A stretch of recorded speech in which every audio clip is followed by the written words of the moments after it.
Depuis la nuit des temps, le Liban cultive l'équilibre dans la diversité. Sa géographie offre un formidable déploiement de paysages, de labyrinthes et de vallées qui tous conduisent à la mer. Il a connu paix et guerre, liberté et occupation, grandeur et décadence. De tout cela, il a gardé une formidable énergie, une hospitalité légendaire, des influences multiples, des vestiges remarquables, une incroyable diversité culturelle et religieuse, toujours entre profondes racines orientales et attrait pour l'Occident. Ici, vivre à la libanaise n'est pas un vain mot et invite à un savoureux voyage.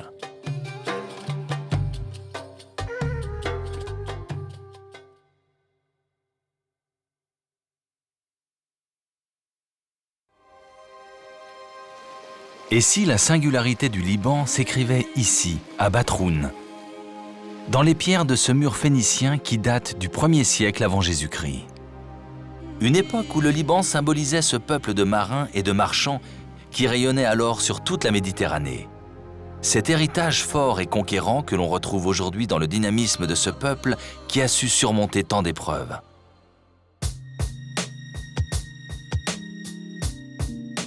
Beyrouth est en pleine mutation. Cette ville qui a su tant de fois se relever des blessures de son histoire peine à trouver l'espace pour accueillir le 1,5 million d'habitants qui s'y pressent. Pourtant, fidèle à ses ancêtres, la cité reste irrémédiablement tournée vers la mer. Sur le front de mer, la corniche est le lieu incontournable. Et la grotte aux pigeons continue d'agir comme un aimant pour les promeneurs et les visiteurs qui ne cessent de défiler.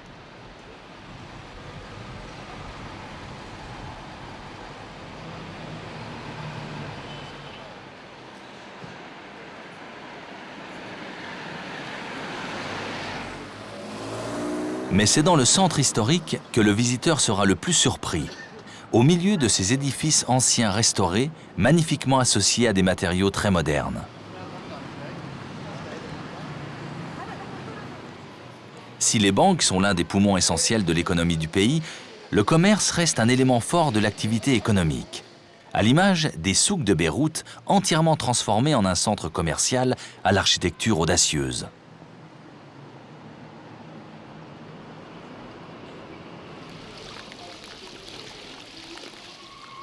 Ici, chaque élément historique présent sur le site a été intégré dans la perspective des bâtiments.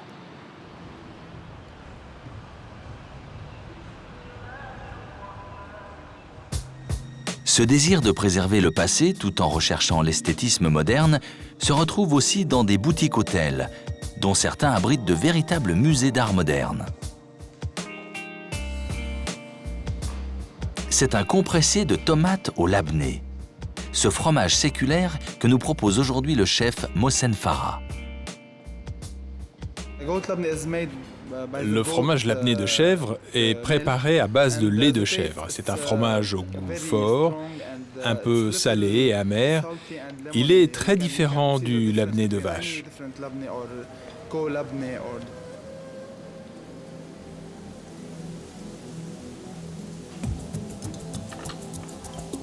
Surmonté d'un pain croustillant traditionnel, c'est un classique revisité, mais toujours un délice.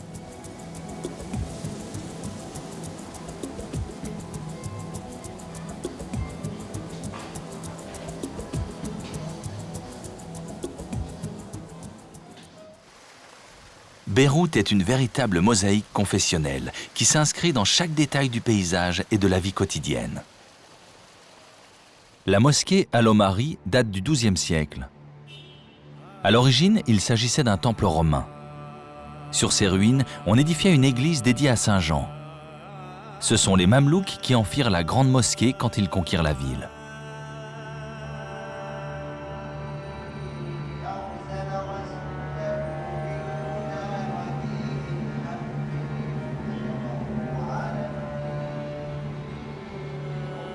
Autour de la place des Martyrs, haut lieu symbolique du Liban, se dresse la grande mosquée bleue, la mosquée Al-Amin, avec ses 4 minarets de 65 mètres de haut, et juste à côté, la cathédrale Saint-Georges. Une proximité qui illustre toute la diversité libanaise. En s'enfonçant dans la rue Gouraud et le quartier de Djemaïzé, on redécouvre la cité telle qu'elle fut du temps de la présence française. C'est une histoire coloniale mouvementée que racontent encore ces vieilles façades.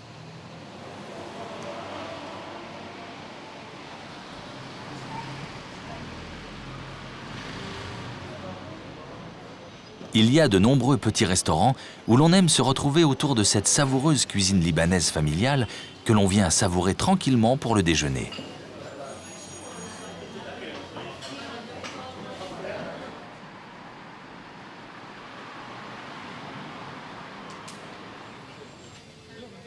Malgré sa mutation actuelle, Beyrouth reste profondément attachée à ses traditions, en particulier culinaires. À proximité du port, le souk El Tayeb déborde des produits traditionnels du pays qui font toute la saveur de ses mets. On y trouve légumes et fruits bio ou encore une sorte de pizza à base de thym, de sumac et de graines de sésame. Un bien savoureux encas.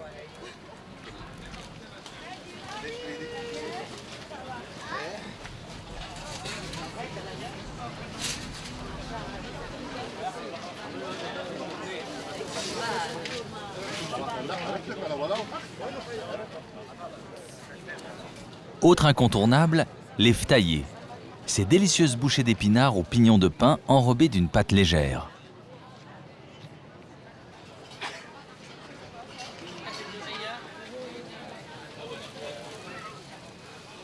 Tout dans cette ville rappelle sa longue histoire. Comme le Grand Sérail, magnifique bâtiment ottoman qui abrite aujourd'hui le Premier ministre comme au temps de sa splendeur. Plus bas, le sérail surplombe les anciens bains romains, qui eux aussi ont été magnifiquement restaurés. Il aura fallu près de 30 ans de guerre pour que Beyrouth redécouvre ses nombreux sites archéologiques au détour des travaux de reconstruction.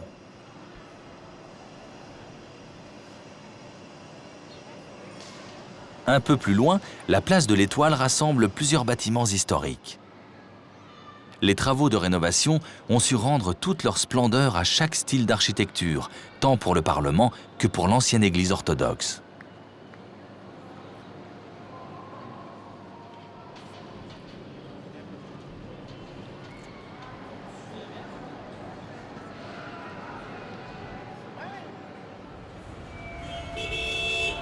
Beyrouth ne s'arrête jamais.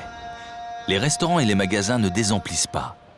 Et à la tombée de la nuit, les cloches des églises et les mouezzins des mosquées environnantes se fondent dans les rumeurs de la ville.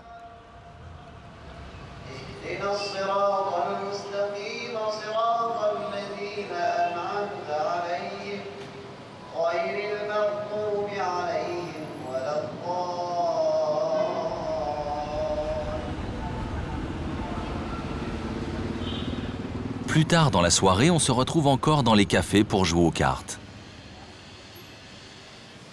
La chicha. Cette pipe à eau a connu un regain de faveur ces dernières années. On y mélange un tabac aromatisé, le plus souvent à la fleur d'oranger, que l'on place à son sommet. Ce sont de petits charbons ardents placés sur le tabac qui vont assurer la combustion, tandis que la fumée passe par un bain d'eau qui filtrera le tabac.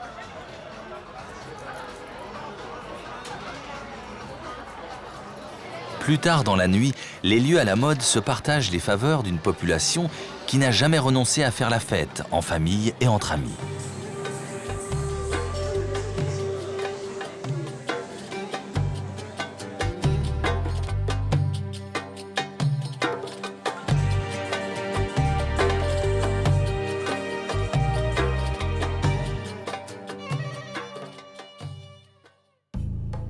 Jounieh, au nord de Beyrouth. Cette station balnéaire recherchée est devenue une ville importante et dense, qui reste sous la protection de la Vierge du Liban, de la basilique maronite et de la cathédrale grecque catholique.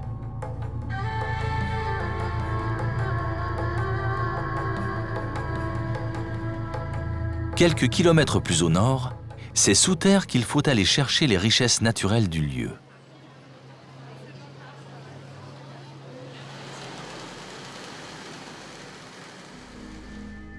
Les grottes de Jaïta sont composées de 2 niveaux. la galerie intérieure, découverte en 1836, et la galerie supérieure, découverte en 1958, qui n'a été ouverte au public qu'en 1976. La rivière souterraine a été explorée sur près de 6 km, mais seuls 600 mètres sont actuellement proposés au public. La partie haute a été formée il y a plusieurs millions d'années et offre un voyage dans le temps magique. On ne s'y trompe pas. Les grottes de Geita sont aujourd'hui le site le plus visité du Liban et sont candidates pour faire partie des 7 merveilles du monde.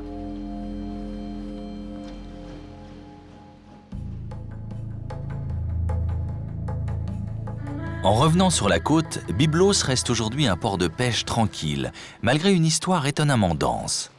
À elle seule, la cité reflète toute l'histoire de la Mésopotamie. Une histoire qui remonte à plus de 7000 ans en arrière.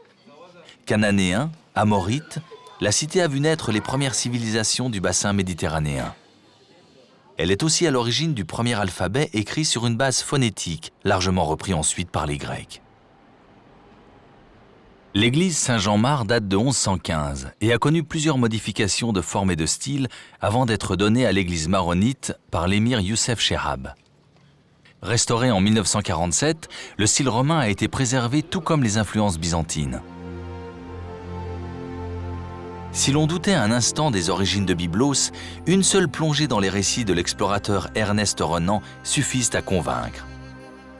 C'est lui qui, en 1860, a su mettre en lumière toute la richesse des lieux en découvrant peu à peu une couche de plus de 12 mètres composée au fil des époques. Aujourd'hui, le site est protégé par l'UNESCO qui veille à la conservation de toute sa splendeur. Le site est un mélange unique où se côtoient des restes d'habitations de l'âge de bronze et des colonnes romaines du plus bel effet. À Byblos, on vénérait aussi les divinités qui veillaient sur la ville. Dans un certain sens, le théâtre antique est le bâtiment le plus moderne de cette corniche. Il date de l'an 218 après Jésus-Christ.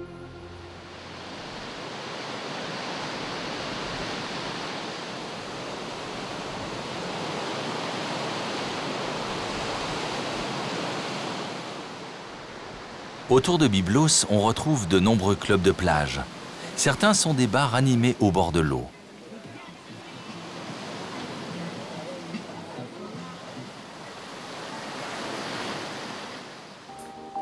Ces clubs s'inspirent de leurs homologues californiens dont ils n'ont rien à envier et sont particulièrement animés pendant l'été.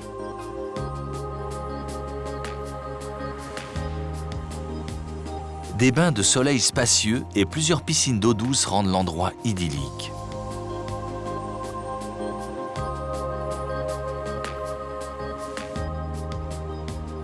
Le climat méditerranéen, d'une grande douceur, permet de profiter de la plage tard dans la saison.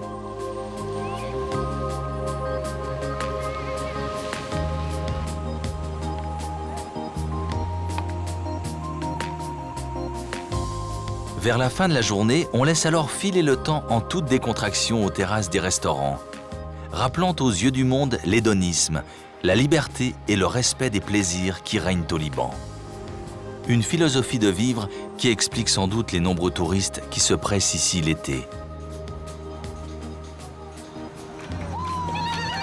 Le sens de la fête fait partie intégrante de la vie au Liban, en prenant parfois des formes inattendues.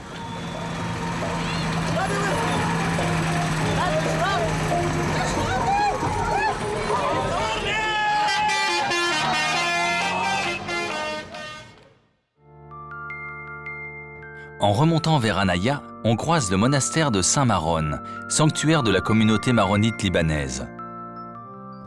Les maronites sont la communauté chrétienne la plus importante du Liban. L'influence de cette communauté est toujours importante dans la vie du pays.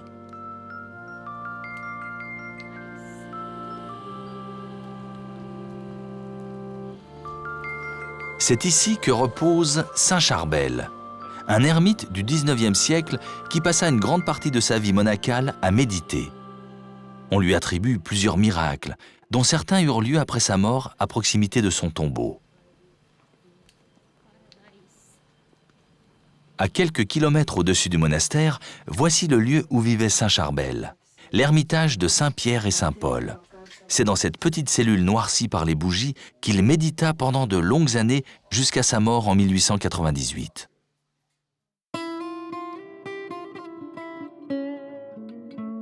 En poursuivant notre route vers le nord, Psharé est le village phare de la vallée de la Kadisha et le passage obligé pour accéder aux cèdres.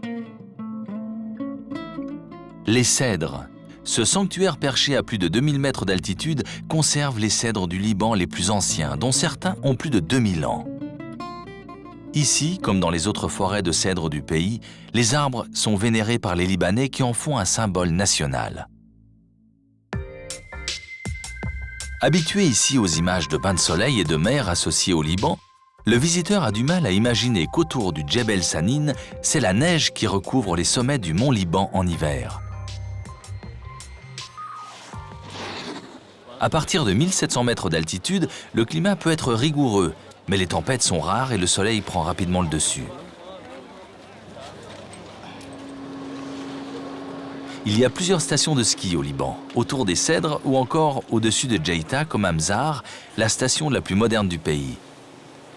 C'est le seul endroit où on peut skier au Moyen-Orient.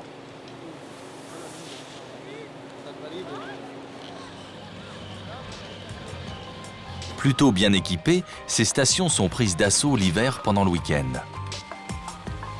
En février, il arrive certains jours que l'on puisse skier le matin et profiter d'un bain de mer l'après-midi.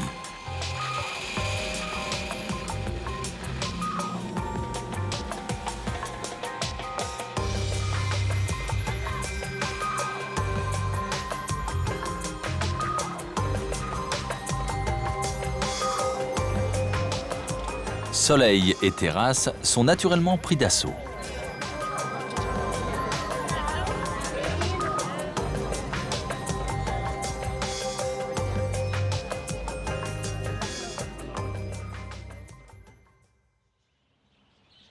Classée au patrimoine mondial par l'UNESCO, la vallée de la Kadisha est l'un des plus importants sites d'établissement des premiers monastères chrétiens au monde. Pour beaucoup très anciens, il se déploie dans un paysage extraordinairement accidenté. Le monastère de Saint-Antoine est un des plus grands et des plus anciens de la vallée. Édifié au XIIe siècle, il a été rénové en 1926.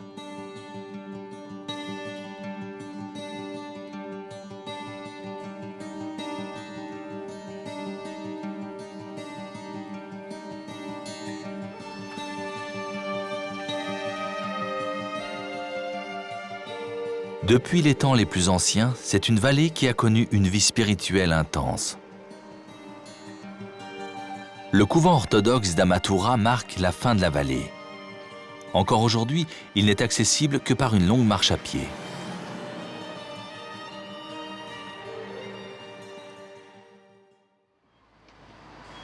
Nous partons maintenant pour le nord du pays, vers la deuxième ville du Liban, Tripoli. Son centre porte encore les stigmates des croisades au XIe siècle, puis de la conquête des Mamelouks au XIIIe.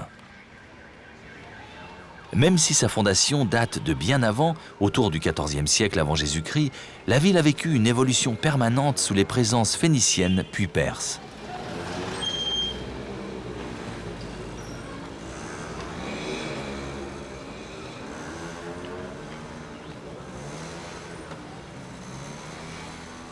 La grande mosquée a été construite au XIIIe siècle sur les restes d'une église des croisés, ce qui explique sans doute les éléments d'architecture occidentaux inspirés de nos églises que l'on retrouve autour de sa cour centrale et à l'intérieur de la mosquée.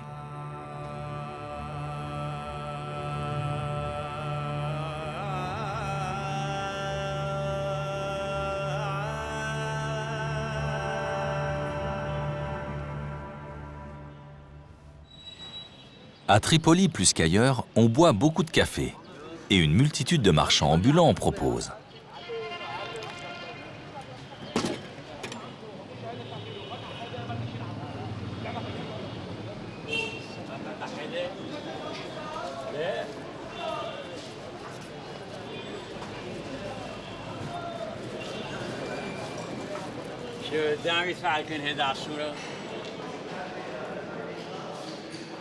Au café Farim, le temps semble suspendu.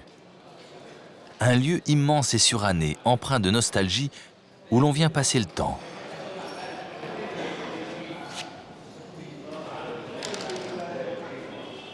On joue beaucoup au trick-track, une sorte de jeu d'échecs dont les parties peuvent s'avérer parfois interminables.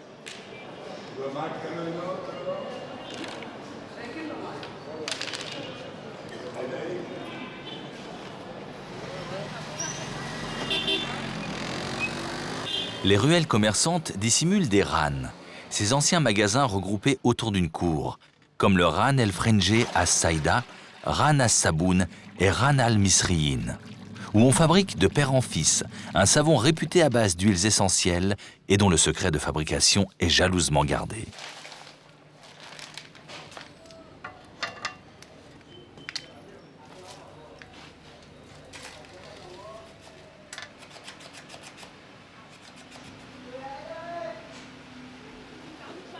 Comme dans toutes les villes arabes, le souk est un univers où il faut se laisser emporter.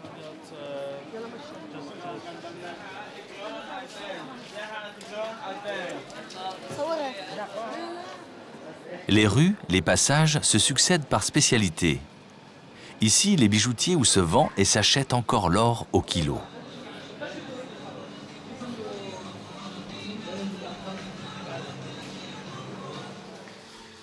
Au cœur du souk, le Hammam El Abed est une oasis de paix du XVIIe siècle, à l'architecture typique de l'époque des Mamelouks.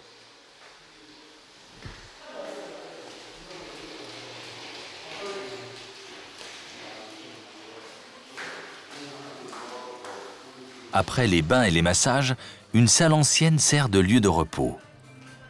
On y savoure un dernier thé avant de replonger dans le tumulte de la ville.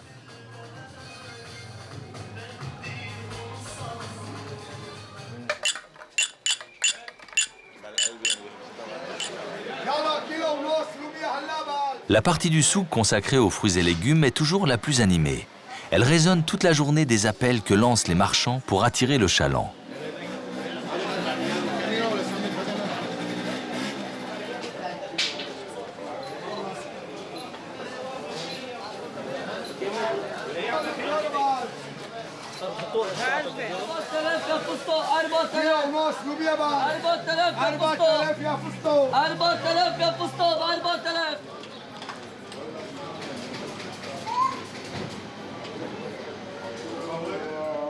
La mosquée Al-Mouallak est aussi appelée la mosquée suspendue, car elle est située au premier étage de ce bâtiment.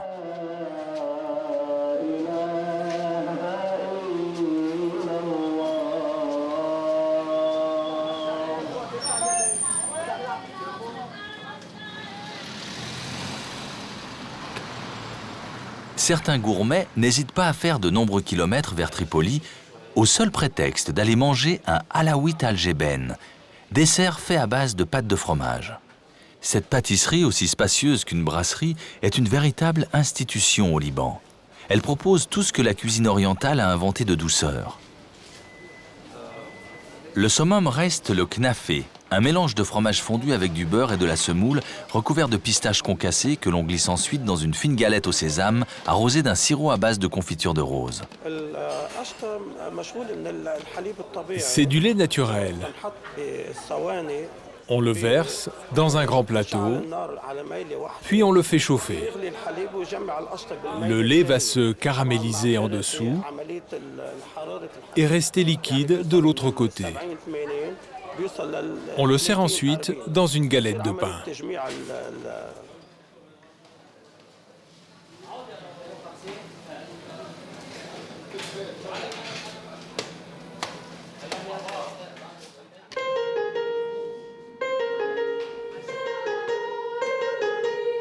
À Tripoli, il existe un lieu discret qui opère un brassage unique, à l'image de ce que beaucoup souhaitent pour le Liban.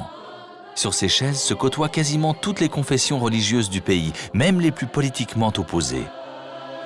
La chorale Fayra est dirigée par Barkef Taslakian. Sa conviction et sa passion sans limite ont su imposer l'un des plus beaux messages de paix.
Avec la fraîcheur de la nuit, les habitants de Tripoli s'approprient la rue à nouveau.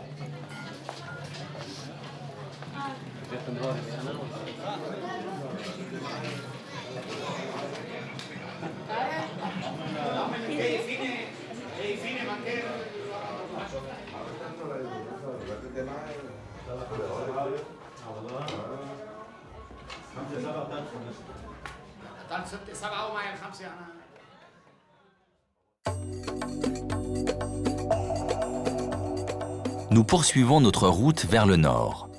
La région Dakar est une terre agricole. On y traverse Baïno, un village prisé par les familles de Beyrouth ou de Tripoli qui ont fait construire des résidences secondaires loin des tumultes urbains.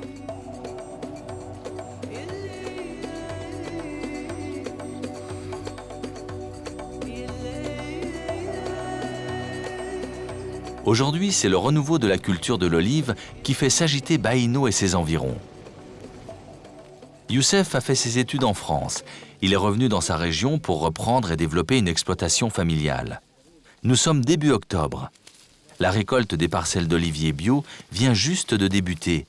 Elle est en avance sur les autres exploitations du pays, notamment dans le sud.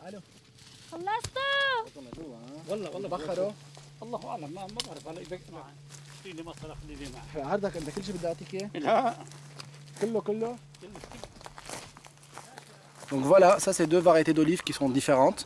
Donc on a là l'olive qui est noire, donc c'est une variété italienne, puis qui est déjà très noire. Et là l'olive verte qui est beaucoup plus petite, c'est une variété locale, donc le souri, et donc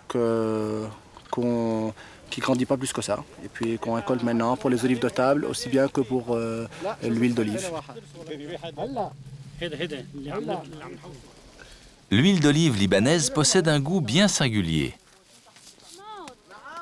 C'est notre région donc, qui est à 500 à 600 mètres d'altitude, donc dans le nord du Liban avec un climat modéré, donc qui est assez différent des climats qu'on trouve au sud de la France ou le climat de la Grèce. C'est la date de récolte. Là par exemple on est en début octobre, on est à un indice de maturité presque de 2, donc, ce qui est un peu différent par rapport à ce qui existe ailleurs.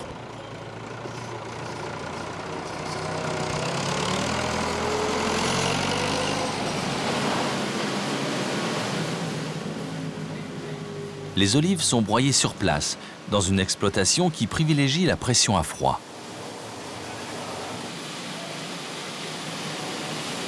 Non, la plus grande chose, c'est la variété. Déguster une huile d'olive libanaise, c'est un goût très différent d'une olive espagnole, italienne ou française ou grecque.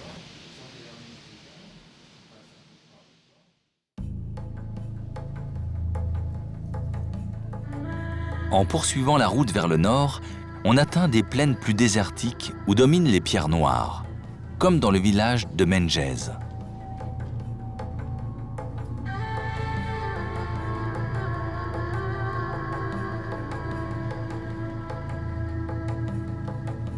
À l'horizon se dessine la frontière syrienne, et comme perdu sur une colline, le couvent de Notre-Dame de la Forteresse, construit lui aussi en pierre noire.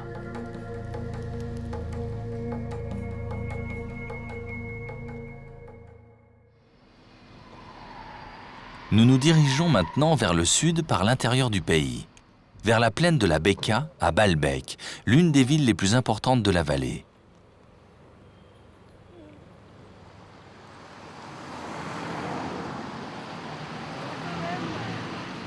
Sur la route qui mène à l'ancienne ville, un édifice tapissé de mosaïques bleues d'inspiration persane capte l'attention. C'est le tombeau de Sitraoula, une mosquée construite dans les années 1990, centre névralgique de la communauté chiite. Impressionnante, elle domine le paysage et sa simple présence appelle au recueillement. Mais l'extérieur n'est qu'un faible prélude aux mille feux des mosaïques en miroir qui brillent à l'intérieur, et dans lesquelles se reflètent les couleurs et les sourates qui décorent les murs.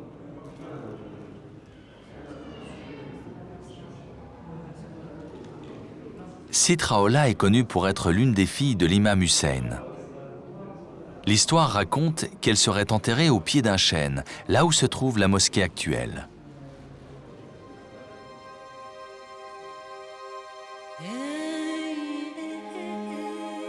Baalbek reste avant tout l'un des plus somptueux et des plus impressionnants sites romains du monde. Si les Grecs l'avaient nommé Héliopolis, cité du soleil, les Romains firent d'elle ce chef-d'œuvre d'architecture, aujourd'hui classé au patrimoine mondial de l'humanité. Le site est un complexe de 3 temples dédiés à Jupiter, Bacchus et Vénus. Il aura fallu la détermination de plusieurs générations d'archéologues pour effacer les stigmates des tremblements de terre et des guerres. De tout le site, c'est le temple de Bacchus qui est le mieux conservé. Chaque année, un festival de musique renommé se tient dans ce décor grandiose.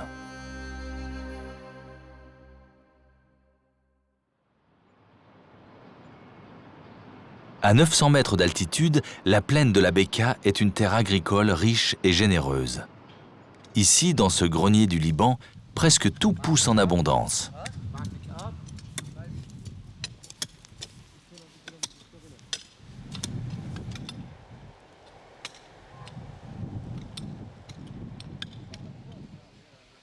Depuis quelques années, le Liban se penche aussi sur la découverte et la préservation de son patrimoine rural. Cet écologe, par exemple, entièrement construit en matériaux naturels, est à l'image d'un style de vie en voie de disparition. Les murs sont élaborés à partir de briques séchées au soleil, faites de paille broyée et de terre mélangée à l'eau.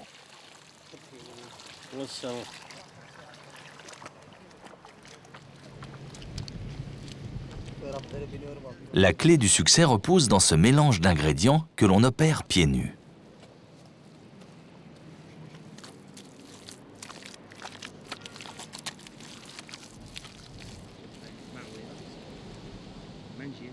Une fois démoulées, les briques passent de longues heures au soleil pour devenir aussi dures et résistantes que la pierre.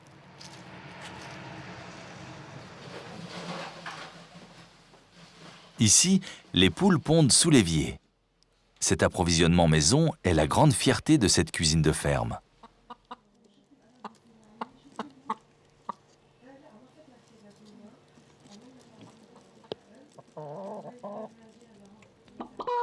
Au Liban, c'est au sein des familles que se transmettent les traditions culinaires, comme celle du kébé, le grand plat traditionnel libanais.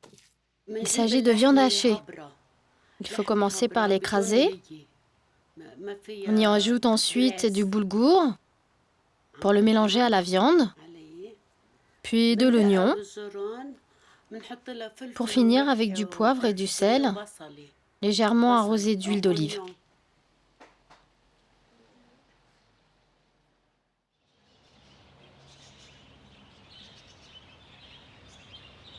Non loin de là, on produit le labné, ce fromage libanais très apprécié. La laiterie du couvent de Tanaïl élève des vaches et des chèvres qui lui permettent d'obtenir différents types de ce savoureux fromage.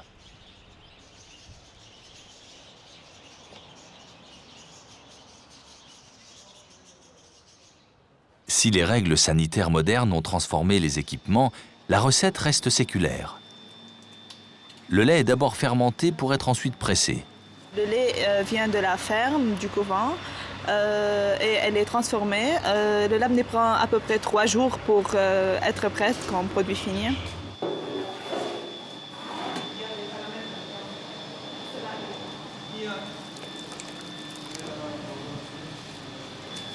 C'est la durée d'égouttage qui joue sur la texture, si on peut dire, du labné. Et si on laisse le labné pour une durée plus que 24 heures, elle devient plus solide. Si on laisse pour 24 heures, elle peut être tartinée.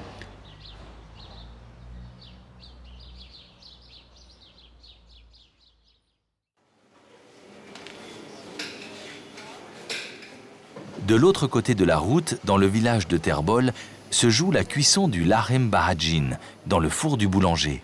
Une sorte de pizza que l'on grignote sur le pouce pour le déjeuner.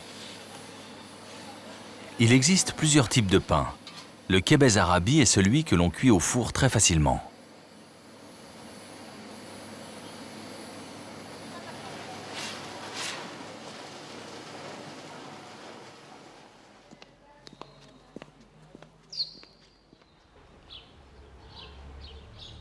Cette maison était la demeure de Shah Yarram. Sauvée de l'abandon, elle reste un témoignage riche d'un mode de vie qui disparaît peu à peu sur ces plateaux.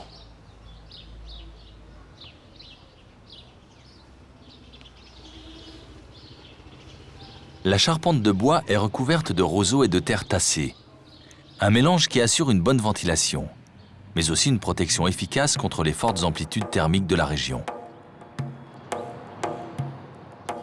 Zarlé est considérée comme la capitale de la Bekaa à près de 900 mètres d'altitude le long des berges de la rivière Bardouani. C'est une ville à tradition agricole et commerciale.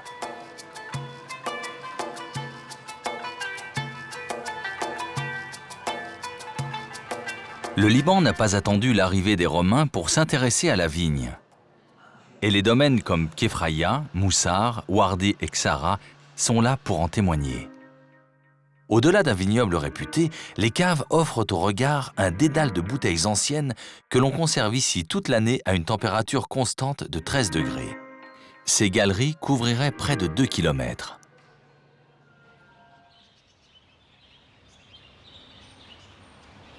À 5 minutes de là, à vol d'oiseau, les ruines d'Anjar témoignent d'une autre époque. L'époque d'Umayyad, au 7e et 8e siècle. Une dynastie originaire de Damas, alors à la pointe de la conquête arabe, allant même des vallées de l'Indus jusqu'au sud de la France. Certaines façades ont été restaurées, restituant la majesté du Grand Palais découvert en 1949 et dont seules quelques arcades apparaissent encore.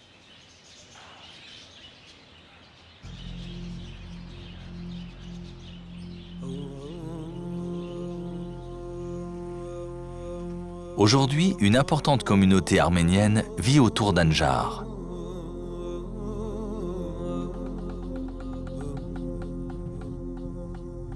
Remontons maintenant vers les vergers d'Akoura par les gorges de Nar Ibrahim. Plus haut encore, c'est le domaine des nomades. C'est ici qu'ils restent jusqu'au début de l'hiver, sur ces plateaux battus des vents, avec leurs troupeaux de chèvres qui gravissent les montagnes toujours plus haut.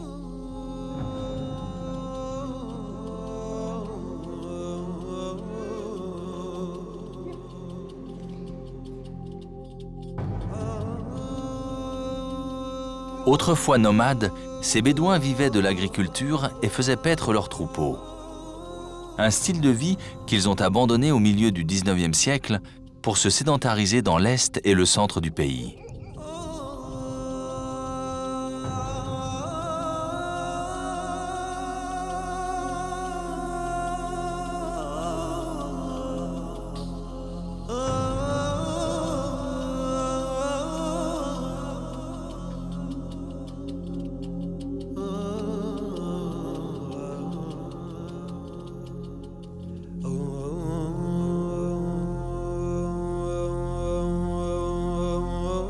Les contreforts du sud du Liban laissent peu à peu la place aux vallées du Chouf.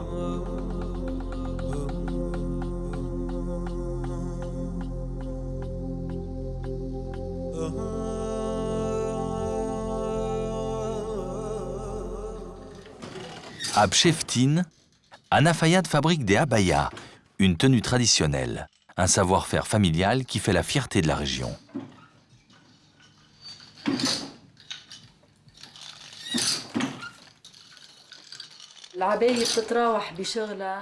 Suivant le tissu utilisé, suivant la coupe, le travail peut prendre une semaine, voire plusieurs mois. Tout dépend du modèle que l'on réalise.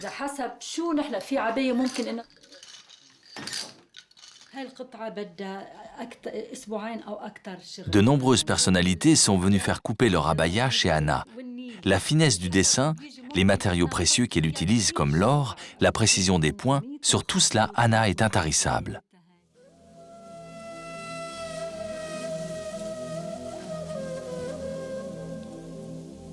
Sur les hauteurs de Nira, à 1200 mètres d'altitude, c'est le sanctuaire druze, le Maqam Nabi Ayoub. Le sanctuaire d'une religion singulière, synthèse de toutes les religions, aspirant à plus de connaissances et à la construction d'un monde meilleur. Le dimanche et les jours de fête, ils sont nombreux à aller se recueillir sur la tombe du prophète Ayoub.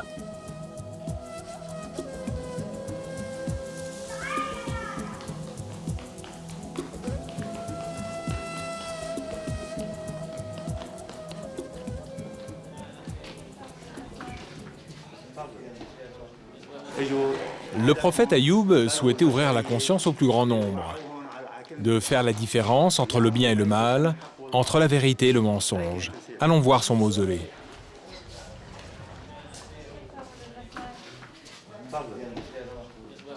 Sous le dôme repose le cercueil du prophète.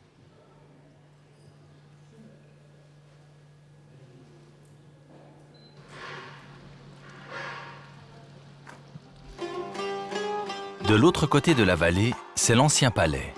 Autrefois résidence de l'un des fils de l'émir Bachir le Second, ce superbe bâtiment richement décoré a été transformé en hôtel. Une conversion qui a permis de rénover la plupart des pièces historiques.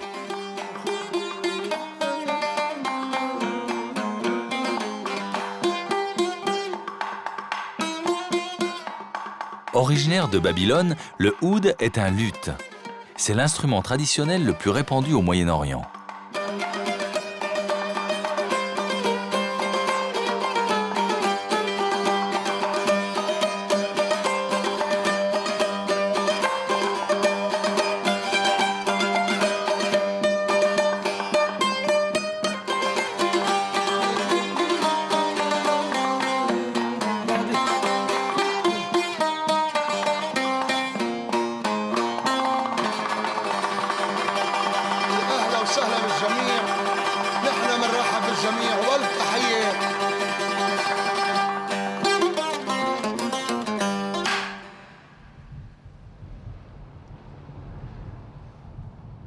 À Bet Eddine, c'est le palais présidentiel d'été qui s'impose dans le paysage. À la période estivale, le président reçoit dans ce cadre historique où la température est plus clémente qu'en ville. Chaque été, le site propose un festival de musique qui attire beaucoup de visiteurs. Ancienne demeure de l'émir Bachir le Second, c'est un superbe exemple de l'architecture du XIXe siècle.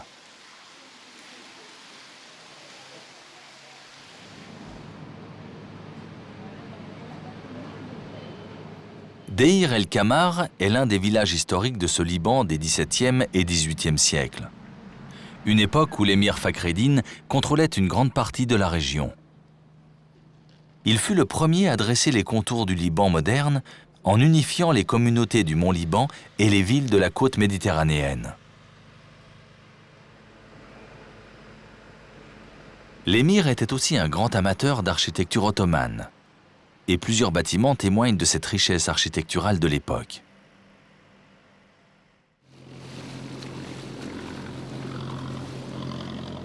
En rejoignant la côte, on rencontre Sidon, la troisième ville du pays. C'était un point stratégique, aussi bien durant l'âge d'or des Phéniciens au XIIe siècle avant Jésus-Christ que durant l'occupation perse. Les croisés y avaient construit ce château sur la mer pour défendre la ville.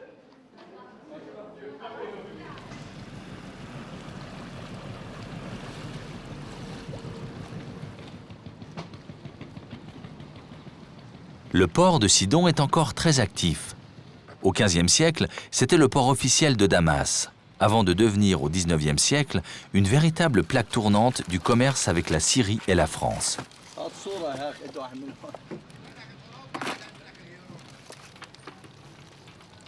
Au retour de la pêche, c'est un long rituel auquel doivent se plier les marins.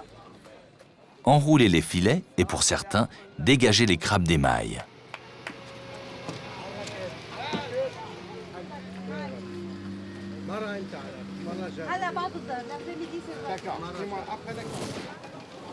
Le poisson n'a pas beaucoup de chemin à parcourir pour rejoindre le souk situé derrière le port.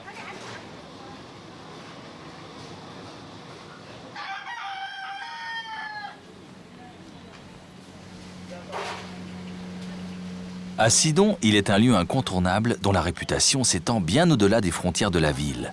Chez Abou Rami, le roi des falafels. Ces petites boulettes à base de farine de pois chiches que l'on fait frire et que l'on retrouve dans tout le Moyen-Orient sous différentes variantes. Le patrimoine historique libanais a beaucoup souffert des conflits qui ont traversé le pays. Le palais de Bané, par exemple, construit en 1722, a longtemps été occupé par des réfugiés. Aujourd'hui, ce modèle d'architecture arabo-ottomane retrouve son lustre grâce à l'engagement d'une fondation.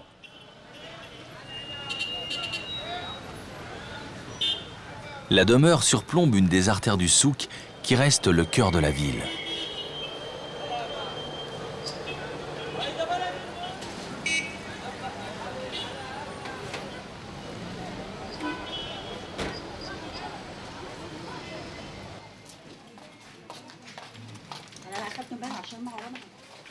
De nombreuses ruelles ont aussi été rénovées, tout comme cette petite église orthodoxe où un prêtre vient d'être ordonné.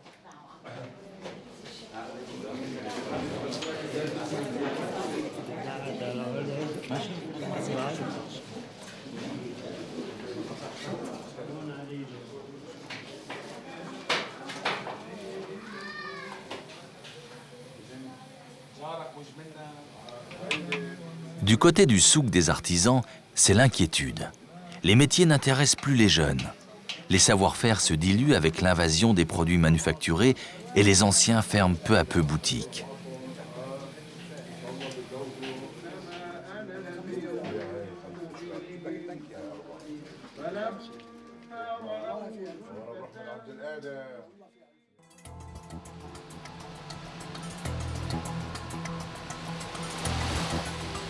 Les plages s'étirent le long de la côte jusque dans le sud, comme ici à Tyr, la dernière grande ville du sud.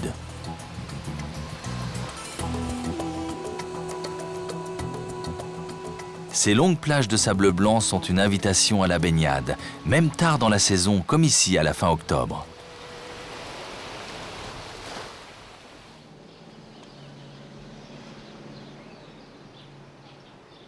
Difficile d'imaginer l'histoire tumultueuse de Tyr. Cette cité fière et résistante aura suscité la convoitise des plus grands. De Nabuchodonosor à Alexandre le Grand, qui ne parviendront jamais à la posséder tout à fait. Sa richesse archéologique a conduit l'UNESCO à classer Tyr au patrimoine mondial. En 1962, on y a découvert de part et d'autre d'une voie en parfait état une nécropole romaine et byzantine. Mais le plus étonnant sont probablement les vestiges de cet hippodrome dont les traces révèlent la dimension d'un site pouvant sans doute accueillir jusqu'à 30 000 personnes sur quelques 500 mètres de long.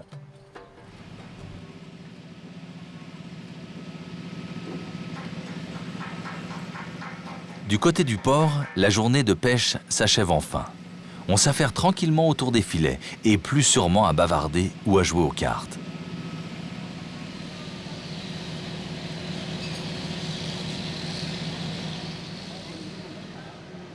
لا من صاحتها هيدا لبت.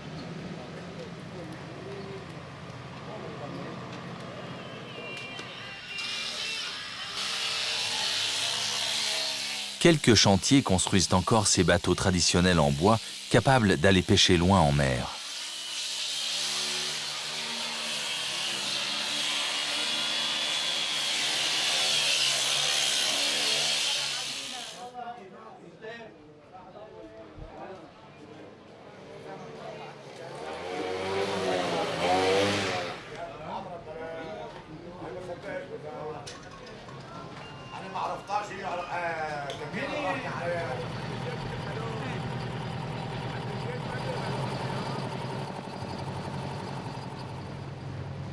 Marwan aime ressortir à la fin de la journée, se promener avec son petit-fils. En faisant le tour du quartier chrétien, on arrive sur la continuité du site où conduit la voie romaine.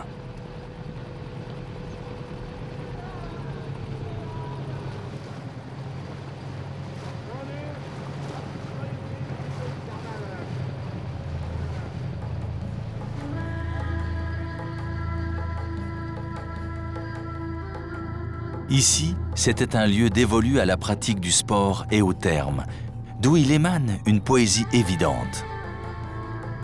Ici, sous l'œil philosophe et ancestral des colonnes romaines qui dominent la mer et rappellent encore la richesse d'un passé millénaire, la jeunesse libanaise savoure au loin d'autres richesses naturelles et goûte la quiétude d'un pays de gourmandise et de félicité.